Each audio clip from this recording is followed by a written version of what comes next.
Sahi taret ki nupi masa izat manghalamagi wathok oikre. Lamlai police ki manung chanba nongada makha lekai de class 4 tamne bi sahi taret ki nupi masa ama lekai gi makura thokpa sahi taraka taruk rom suraba amana izat manghalamagi wathok oikre. Thaudo adu da sienaba police na fare police na farab accuse adu namai rakpam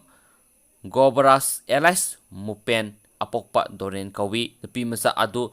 Gobaras ki yumda tuition tawbani imung manungi mi leitabagi khudong sab lawraga izat mangan khibani nupi masa adu na mayumda kaptuna selakpa matamda tambadagi khangnarakibani nupi masa adu Jenimsda medical checkup sadakhrei police na pamdaba thodok thoktanaba police na ngak senkre hain su paw sina makhatari aduga myam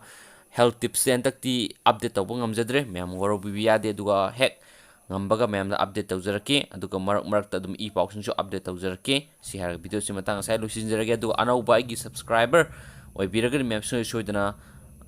video asibu nungse video na share tabiu adu anau no video so upload tabung ngamna hona jarake and thank you.